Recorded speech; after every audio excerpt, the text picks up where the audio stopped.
We live in an incredible world. To give you an example, the video Gangnam Style, which is one of the most watched videos on YouTube, has 4.1 billion views. This equates to more than 280 million man-hours.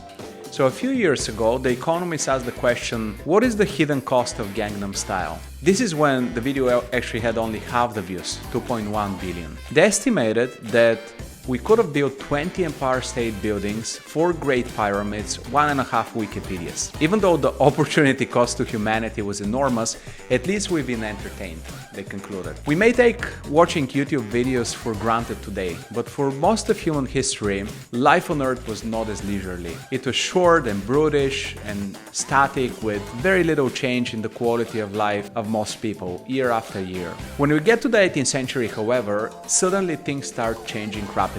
This phenomenon is known as the hockey stick of human prosperity. If we look at a single and arguably most important measure of human well-being, life expectancy, what we find out is that before the Industrial Revolution, people lived on average only about 30 years. Today, we expect to live over 80. Over the past 100 years, many diseases have been completely eradicated, billions of people have been lifted out of poverty, and most of us have electricity, running water, toilets, refrigerators, televisions, air conditionings, literally millions of other products that make our lives better and easier. When we think about the story, how we got here, it's a story of steam engines, airplanes, indoor plumbing, penicillin, semiconductors, smartphones, automobiles, laptops, iPads, and an infinite list of other big and small improvements. We always end up finding entrepreneurs to be the main drivers of that story. The economic historian Deirdre McCloskey coined the term innovationism.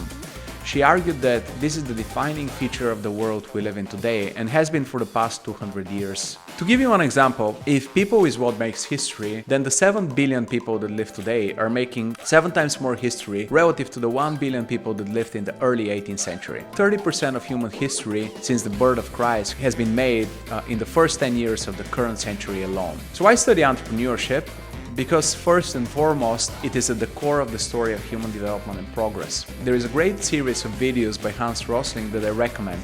In one of them, he discusses the power of a washing machine and how impactful this one innovation has been to our lives. Of course, most governments recognize that entrepreneurship is at the core of economic progress, and many of the debates of major political parties have to do with how to promote entrepreneurship and economic growth to encourage entrepreneurial activity. In fact, entrepreneurship is at the core of the American dream. In the words of President Barack Obama, entrepreneurs embody the promise of America, the idea that if you have a good idea and are willing to work hard and see it through, you can succeed in this country. And in fulfilling this promise, entrepreneurs also play a critical role in expanding our economy and creating jobs. Most of us, however, are interested in entrepreneurship for deeply idiosyncratic reasons. Surveys show that close to 70% of people in the US want to work for themselves and start their own ventures. One final point. The world is rapidly changing with new technologies such as artificial intelligence, robotics, replacing human labor. To give you an example, in 1979, GM had $11 billion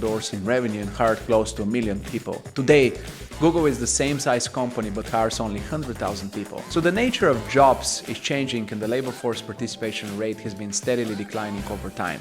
So studying entrepreneurship, which focuses on identifying and understanding problems, coming up with creative solutions, and dealing with uncertainty in a more structured way, is becoming increasingly more important both for educators and businesses over time.